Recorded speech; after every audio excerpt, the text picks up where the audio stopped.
Bonjour Bruce, alors là je me retrouve comme un con parce que c'est ma première vidéo et que je sais pas comment l'introduire, donc voilà, je crois que c'est fait. J'adore ce que tu fais, il y a certaines imprécisions mais ça c'est normal, c'est de la vulgarisation donc on est un petit peu obligé de le faire. Je t'ai écrit sur Facebook une possibilité de sujet dans laquelle j'ai fait une espèce de petite erreur. Du coup, je voulais réécrire, enfin, pardonner mon imperfection, et j'ai pensé à plein d'autres trucs. Du coup, je me suis dit, pourquoi pas une petite vidéo, d'autant plus que tu l'avais demandé. Donc voilà mon idée de base qui était venue quand t'as fait la vidéo sur... oui, parce que enfin, je t'ai découvert hier et j'ai regardé toutes tes vidéos jusqu'à là aujourd'hui, donc sauf les hors-série, je les regarderai un peu plus tard. Je m'égare un peu, non? Bon, ouais. Donc dans ta vidéo sur le remplissage du réservoir, remplissage peut-être, t'expliques que l'eau c'est un fluide bizarre, en gros. Et moi en fait, il y a ça quelques temps, j'ai remarqué que la vie telle qu'on la connaît, c'est-à-dire eau et oxygène et machin truc bidule, on sait qu'il y en a plein, qu'il y a aussi d'autres possibilités, notamment une bactérie qui vit dans un milieu absolument saturé en soufre. Mais en gros, ce qu'on sait de la vie, c'est eau et oxygène. Les deux indispensables, plus le carbone, bien sûr. Et d'ailleurs, c'est intéressant, en pensant au carbone, je pense aussi à un autre truc qui est assez intéressant. Mais donc mon idée, c'était que la vie est basée sur les deux éléments, entre guillemets. Mon erreur, elle vient de là, en fait. C'est que j'ai réduit l'eau à un élément, et l'oxygène, qui en fait n'est pas vraiment l'oxygène, mais le dioxygène, qui ensuite devient l'oxygène. Bon, ça pas. L'eau et l'oxygène sont les deux éléments les plus violents de la création. Dans le sens interaction entre les éléments. Parce que sinon, non, le difluor et le dichlore, on absorbe juste un petit peu, t'es mort dans les 2 secondes. Enfin, 2 secondes, j'abuse, mais... Donc pour les éléments, l'oxygène, bah, ça fait tout cramer. Pour schématiser, hein, c'est pas tout à fait cramé, mais ça réduit quasiment tous les éléments à un autre état, en dégageant de l'énergie, c'est pour ça que ça crame.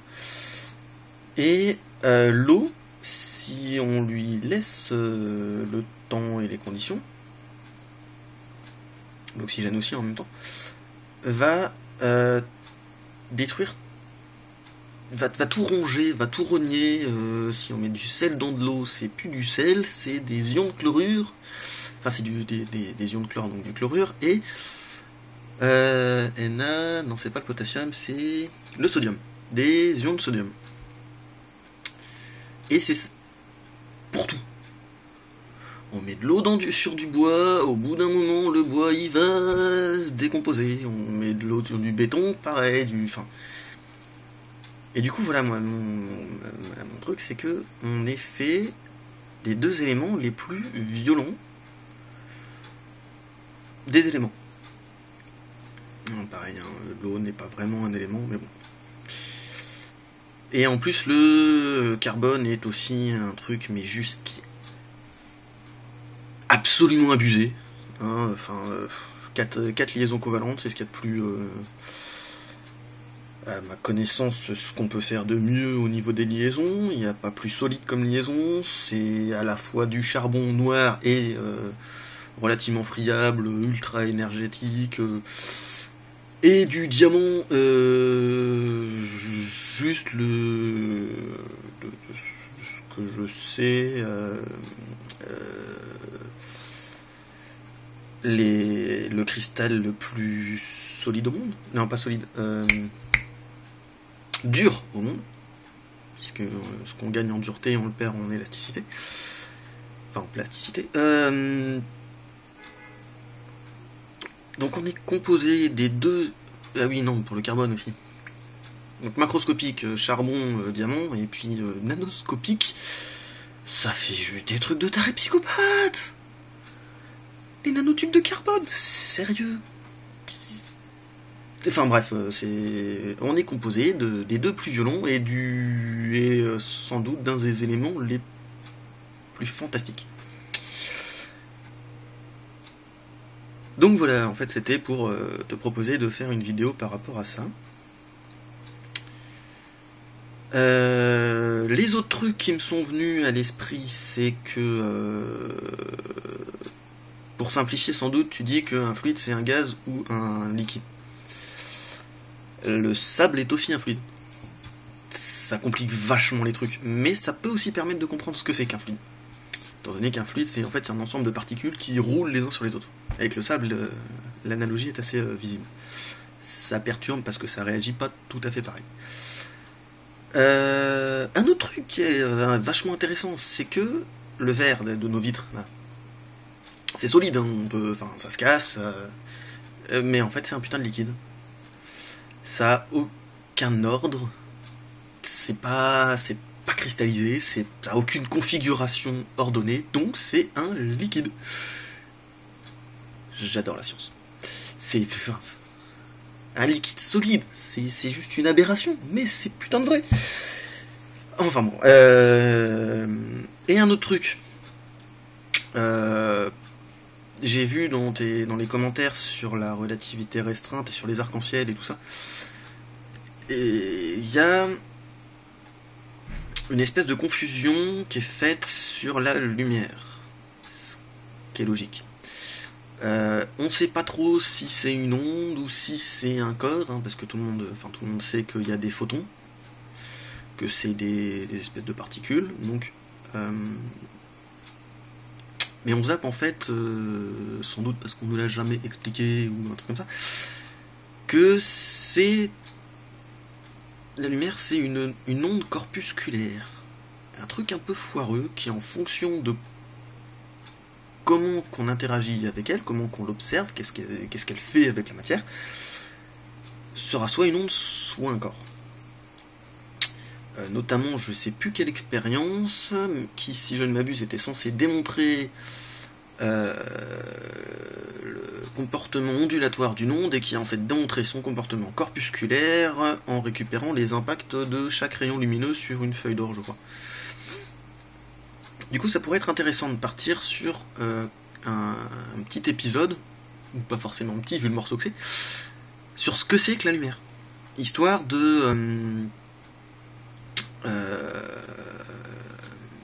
d'aider à la compréhension de la théorie de la relativité. Parce que E égale mc2, mais si la lumière est une onde, ça n'a pas de masse, donc ça n'a aucune raison d'être, donc la relativité n'a aucune raison d'être. Mais si la lumière est un corpuscule, donc M existe, C est nul, puisque au moment où c'est un corpuscule, ça n'a pas de vitesse, donc pareil, c'est mort.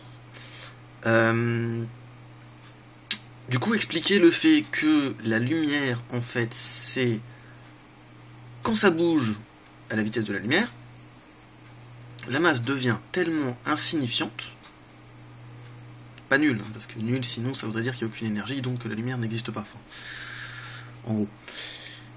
Donc devient tellement insignifiante qu'il y a quasiment que sa vitesse qui crée son énergie.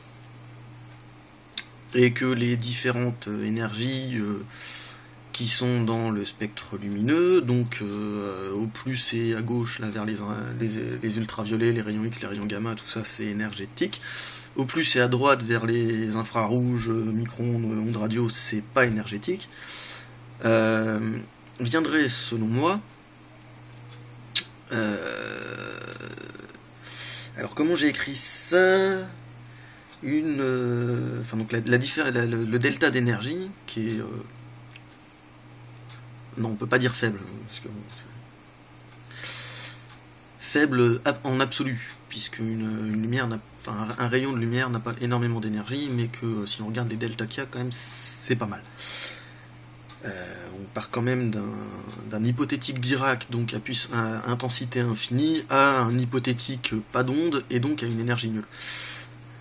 Bref, je disais donc que, en fait, ce delta d'énergie s'expliquerait, selon moi, mais alors là je suis absolument pas calé parce que je me suis arrêté un peu trop tôt dans mes études. En plus, c'était des études d'ingénieur, donc la physique poussée et la physique quantique n'étaient pas vraiment poussées. Donc je sais pas trop, mais je sais que chaque proton, nucléon sont composés de quarks, que ces quarks sont eux-mêmes composés de quelque chose, je crois, que en fait, si on suit une certaine théorie, il n'y aurait qu'un seul élément de base, on rejoint l'idée de l'atome, qui en fait changerait ses propriétés en fonction de sa fréquence vibratoire. Du coup, je me demande si c'est pas la théorie des cordes. Et donc, en fait, le delta E serait la fréquence vibratoire du résidu massique du photon en question. Étant donné que la masse n'est pas nulle, puisque si elle était nulle, il n'y a pas d'énergie, donc la vitesse mort et la relativité n'existerait pas. Donc voilà. Alors la partie lumière, déjà c'est un gros morceau, mais si en plus on part sur ce que je viens d'avancer, qui est peut-être faux, mais bon c'est la science, hein, vive les questions, ça ferait un putain de gros morceau. Mais je pense que ça pourrait être intéressant au moins de parler du caractère onde corpusculaire de la lumière.